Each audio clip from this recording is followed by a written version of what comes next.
Welcome, sir. And the kind of love you're already getting, the kind of response जो आपको already मिल चुका है देश में विदेश में, उसके लिए शुभकामनाएं. एंड सर ये सवाल जिसका जवाब मैं चाहता हूँ, ये हर बार अमेरिका क्यों जाते हैं सर, और ये भी वही दिखाई गई, हमें नहीं दिखाया पहले से. देखो, एक तो होता है अपने बच्चे को पढ़ा के अमेरिका भेज दिया जाए, तो मैं अभी तक मेरे अंदर का मिडिल क्लास निकला नहीं है शायद.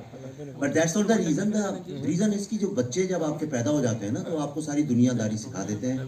तो आई रियलाइज़ कि जितने बच्चे बड़े हो रहे हैं, मेरे अपने खुद के भी और बाकियों के भी, और ख़ास तौर पे फॉरेन में जो हमारे डायस्पोरा के भी बच्चे हैं, अगर आप देखें तो मेरा ऐसा मानना है कि अगर आप किसी देश के बारे में जानना चाहते हैं तो वहाँ की 4-5 फिल्में, अगर आप समझिए पोलैंड जा रहे हैं, चेकोस्लोवाकिया जा रहे हैं, आपको नहीं है शायद, मतलब ये है ना, हाँ, स्लोवाकिया जा रहे हैं या जॉर्जिया जा रहे हैं या तंजानिया कहीं भी जा रहे हैं, तो वहाँ की 4-5 फिल्में देख लें तो आप उस कंट्री की वेशभूषा, वहाँ का आर्किटेक्चर, वहाँ का खान पान और रिलेशनशिप, जनरली लोग कैसे कपड़े पहनते हैं और लोकल लोग कैसे, कुछ तो आइडिया उस कंट्री के बारे में लग जाता है.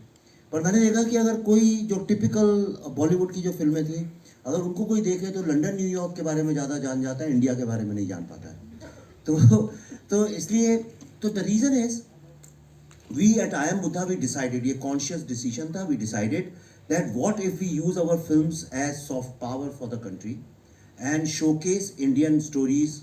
और प्रॉब्लम ये है कि मेरे को यहाँ पे थोड़ी टाइम भी मिल गया था 2-3 महीने का, तो we started Buddha in a traffic jam. जब रिलीज़ नहीं हो रही थी, 5-6 साल वो अटकी रही फिल्म, which is the new journey of my career.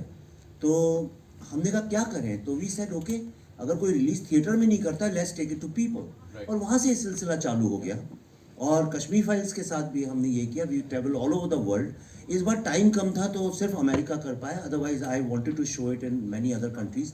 I wanted people to know before we show it in India. I wanted to take it on the world stage to impress upon people that what an incredible, extraordinary job India has done. और जहाँ भी हम America में गए, everywhere people stood up, gave standing ovations, not to me or not to the film, but to this new India, the India which believes that India can do it. Right. क्योंकि बहुत सारे लोगों के मन में ये सवाल भी होता है कि क्या ऐसी फिल्म अमेरिका जाके या वहाँ के लोगों को समझ आएगी, क्या वो इसको अप्रिशिएट करेंगे. यार, इंसान तो इंसान होता है, उसके इमोशंस तो वही रहते हैं, और तुम्हें यकीन नहीं है कि क्या हुआ अमेरिका में. You have a doubt in your mind. मैं seriously, I mean, if you have a doubt, okay, तो मैं आपको, ठीक है, I can show you something जो which will change this thing. You want to see what happened in US? Yeah, like why not? Okay, so let me show you a short 6-7 minute video. तुम खुद देखो America में लोगों का क्या response. So, you're saying before the trailer we are playing that? We can, you want me to? What do you people say? Shall we?